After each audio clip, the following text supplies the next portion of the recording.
Olá pessoal, continuando a aula da semana passada, o que acontece quando nós morremos. Hoje eu estou gravando para o YouTube direto porque não vou conseguir fazer ao vivo pelo Zoom. Na segunda-feira, que é o horário das aulas que eu faço, eu estarei dentro do avião voltando para o Brasil. Então essa é a continuação, segunda e última parte da aula. O que acontece quando nós morremos.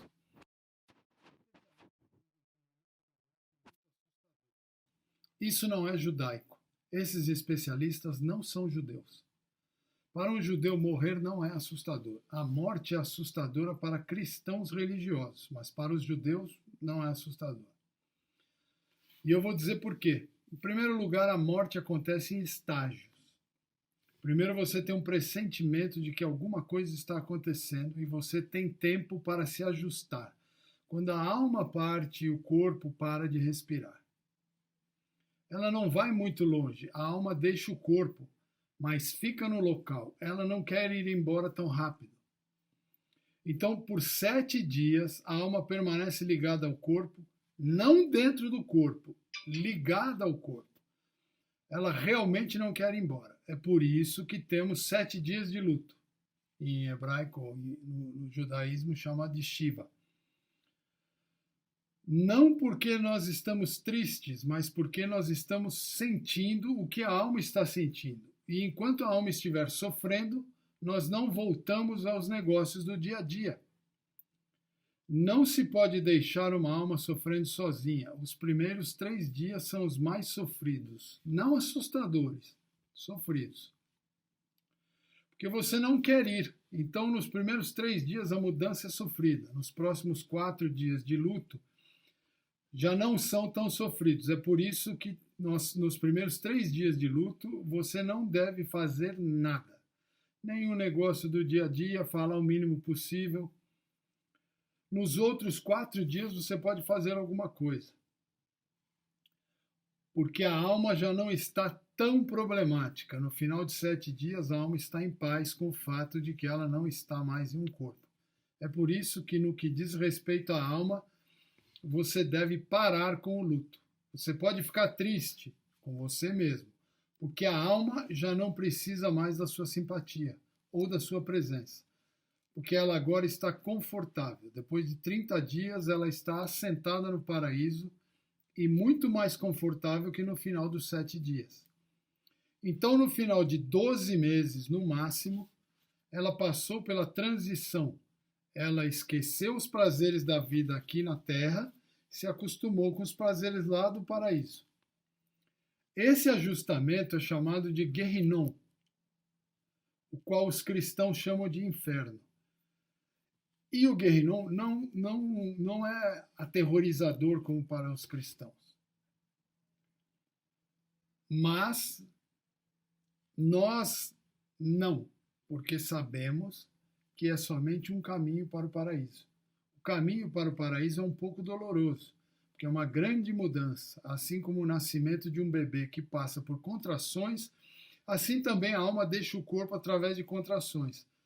Mas a alma sabe que esse é o caminho para o paraíso. Agora, o que acontece no paraíso? A alma se lembra de tudo, porque ela continua a alma. Ela não se torna simplesmente energia ou um anjo. Ela permanece ela mesma. Sua personalidade, suas memórias, suas experiências e principalmente os seus parentes. Ela continua interessada em seus filhos e netos. Ela não esquece nada, porque enquanto estamos vivos, não é o corpo que sente, que escuta, que vê. É a alma através do corpo. Então, quem escuta, quem sente, quem vê, é a alma. Ela usa o corpo. Mas quando a alma deixa o corpo, ela ouve melhor, vê melhor, sente mais, porque ela não está mais limitada pelo corpo. O corpo causa uma limitação para a alma. Sua avó sabe o que você está fazendo agora? Sua avó que morreu? Claro que ela sabe. Mas ela tem coisas mais importantes para fazer no paraíso. Onde ela iria? Fazer compra? ela olha para esse mundo para ver o seu futuro, os filhos e netos. Como o seu futuro se tornou.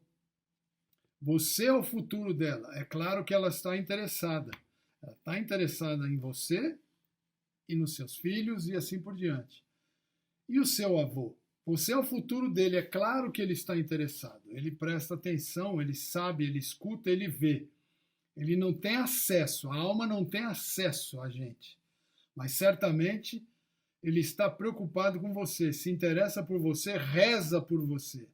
É por isso que quando dizemos o Kadish, a reza dos enlutados, significa muito para eles. Eles ficam tão empolgados que descem até a sinagoga ou onde você estiver rezando o Kadish.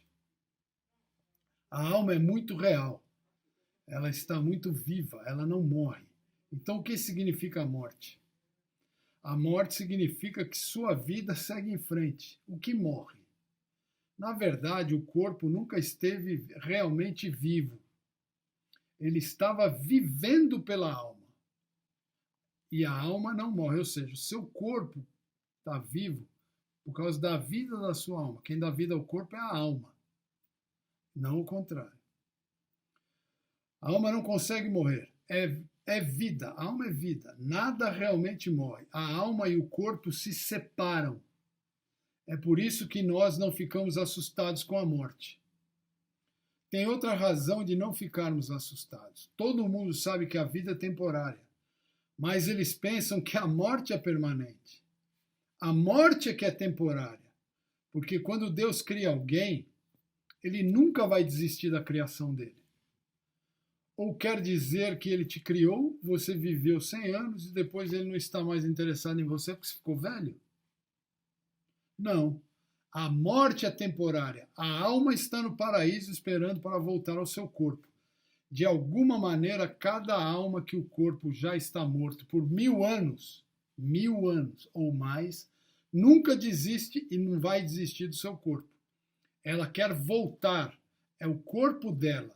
Cada alma tem seu corpo. Isso é chamado de ressurreição dos mortos. Deus prometeu que a alma vai para o paraíso, é a recompensa por todo o bem que ela fez. Ok, então Deus recompensa a alma. E o corpo? Quando o corpo vai ser recompensado? A alma a gente já sabe que tem a recompensa. E o corpo?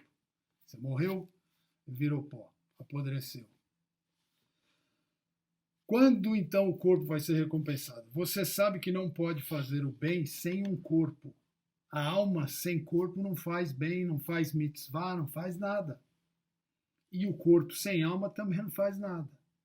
Então não é justo que a alma seja recompensada e o corpo não, porque a alma só cumpriu as mitzvot graças ao corpo. Sem corpo a alma não teria cumprido mitzvot nenhuma. A Guemará, então não é justo que a alma seja recompensada e o corpo não. Tá certo? Concordam? A Guemará conta uma história para tentar explicar melhor a situação de corpo e alma. Tinha 2 caras no antigo Israel. Um deles era cego e o outro era aleijado. Eles estavam com fome e queriam pegar umas frutas de um pomar que estava na beira da estrada. Eles queriam roubar frutas, na verdade. O cego não podia ver onde estavam as frutas e o aleijado não podia alcançar as frutas. Então o que eles fizeram?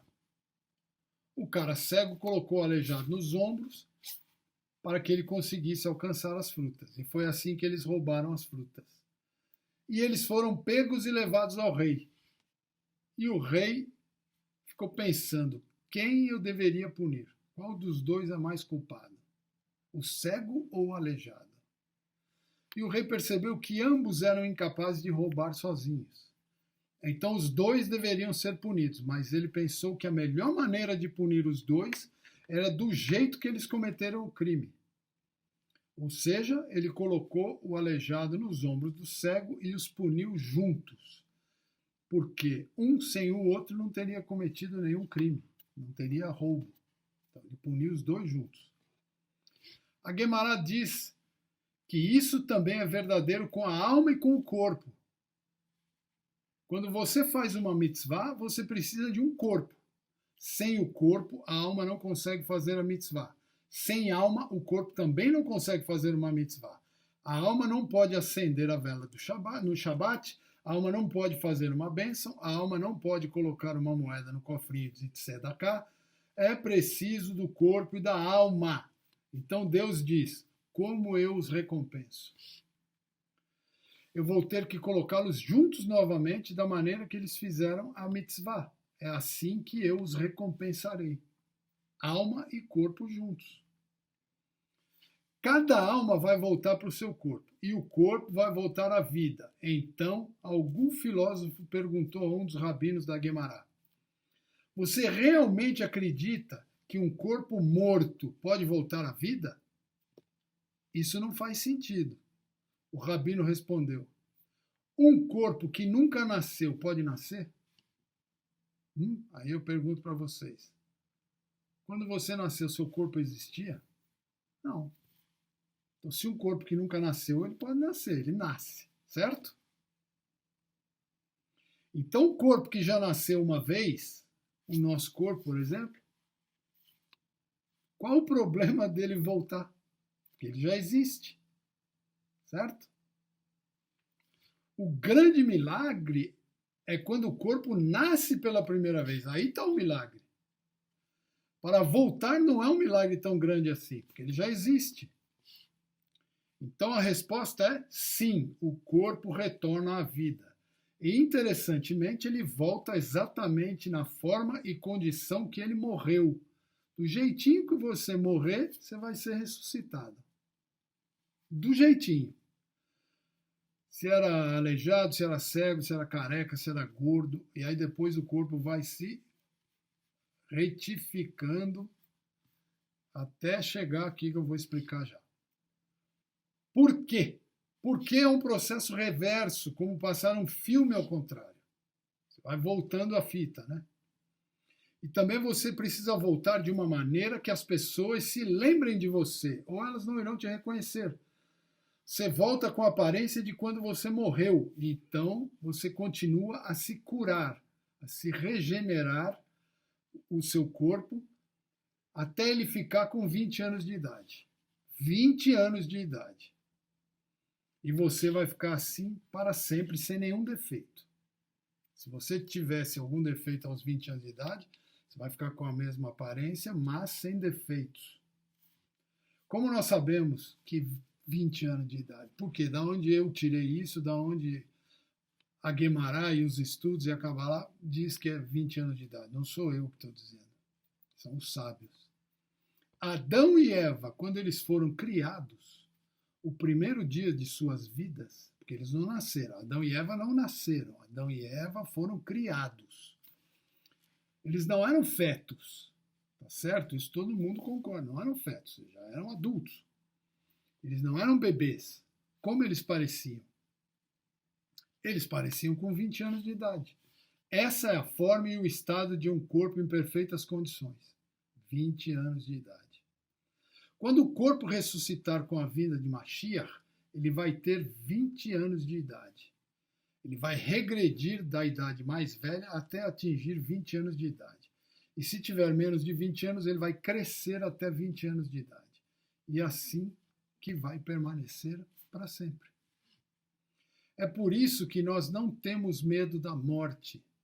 E você também não deve ter medo da morte. Mas não é por isso que você vai jogar a tua vida fora. Aí vai ter uma punição. Você tem que viver tua vida como Deus programou para você e te deu tua missão. Você não pode tirar sua vida. Por isso que o judaísmo condena, e acho que a maioria das religiões condena o suicídio. É por isso que nós não temos medo da morte, é por isso que nós temos tanto respeito pelas almas no paraíso. Nós sabemos que elas estão ouvindo e que isso importa para elas. Ou seja, as almas ouvem tudo que a gente fala. Elas não conseguem interagir com a gente, mas elas ouvem, elas sabem tudo o que está acontecendo, elas veem tudo o que está acontecendo. Toda vez que você faz uma mitzvah, vou fazer um adendo aqui, toda vez que você fala o nome de um parente seu, principalmente pai, mãe ou avô, que já faleceu, toda vez que você fala o nome dele, ele escuta e ele vem prestar atenção. Ele pode estar fazendo o que for lá no paraíso. Ele para e vai escutar por que você chamou. Ele não vai conseguir te responder, mas ele está prestando atenção no que você está dizendo. Então, voltando. Toda vez que você faz uma mitzvah, esses parentes seus andam em sua volta e dizem: essa é minha neta, você viu aquilo? Uma alma para outra. Esse é meu filho. Elas levam o crédito por todo o bem que nós fazemos. É por isso também que todas as mitzvot relacionadas ao corpo, quando ele faz a passagem, são respeitosas. Porque nós sabemos que ele vai voltar, somos muito cuidadosos, tratamos com grande respeito, não o deixamos sozinho. Antes do enterro, ele nunca fica sozinho, nem por um minuto. O lavamos, o limpamos, deixamos ele pronto para o retorno, e é por isso que não fazemos cremação. Por isso que no judaísmo não existe cremação. A cremação é proibida. Principalmente agora, 75 anos depois do Holocausto. Milhões de judeus morreram, uma grande maioria queimada. Quando os corpos foram muito maltratados, nós somos muito respeitosos com o corpo, porque nós nunca desistimos do corpo. Mesmo por um corpo morto por 1000 anos, sua alma está esperando para voltar. Para o seu corpo, a alma vai voltar para o corpo dela. Ela é também porque é tão inesquecível quando alguém viola um cemitério. Por isso que é uma coisa que deixa muito triste a comunidade judaica, os judeus, quando alguém viola um cemitério. Mas você pode pensar, qual a importância? Qual a importância de violar um cemitério? O corpo não sente nada, o corpo não se sente insultado. Por que somos tão cuidadosos com ele? O corpo já se deteriorou, porque a morte é temporária. Estamos falando de um corpo que vai voltar à vida. Então a gente tem que respeitar esse corpo. E quando ele voltar, ele vai ser perfeito. Então o tratamos com respeito. É uma mitzvah honrar seu corpo. Mesmo em vida é uma mitzvah honrar o seu corpo. Se alimentar bem, não engordar muito, não virar obeso, não usar droga. Tudo que maltrata teu corpo vai contra Deus. Porque a mitzvah, o mandamento, você tem que cuidar do seu corpo em vida e depois os seus parentes e nós todos cuidar do corpo dos mortos para que não sejam vilipendiados e maltratados. Honrar seu corpo é cumprir uma mitzvah, porque sem um corpo você não pode fazer uma mitzvah. Então, a alma sem corpo ela não pode voltar aqui para fazer mitzvah para Deus, cumprir os mandamentos de Deus. Então, esse é um breve resumo, foi um breve resumo, de como a vida vem e como a vida vai. Não é tão estranho, não é tão assustador assim, mas é muito excitante. Ambos são excitantes, vir e ir. Não é ir e vir, não, é vir e ir. E então voltar. Depois de ir, você volta. A vida nunca acaba. Não pode. Como a vida morre? A vida é vida. Como o sal fica ruim? Como o sal fica ruim? O sal estraga? Não fica, o sal não estraga. E nós precisamos saber disso. E nós precisamos ensinar nossas crianças e nossos netos. Eles precisam saber disso também. A morte não é uma coisa assustadora. A morte chega quando tem que chegar. Ela pode assustar quando ela vem num momento que nós acreditamos que não era o momento. Só mais uma coisinha para completar. Quem sabe um outro dia eu faço um tema sobre isso, que é de onde vamos ressuscitar, de onde nosso corpo vai ser reconstruído. Do osso luz, que é um ossinho que tem aqui atrás, na nuca, um dos ossos da coluna vertebral. Ele é indestrutível, ele não apodrece, e é desse osso luz que o corpo vai ser reconstruído. Isso é uma outra aula, também fala sobre Kabbalah, e eu espero que vocês tenham gostado. Como a gente não pôde interagir hoje pelo Zoom ao vivo, respondendo as perguntas, podem me mandar, quem me conhece, tem WhatsApp ou mandar pergunta, ou escreve no YouTube, no canal Vinei Noah Brasil, que os administradores vão olhar e vão mandar para mim. Então, eu responderei no próprio YouTube, tá bom? Então, um grande abraço. Deus abençoe a todos.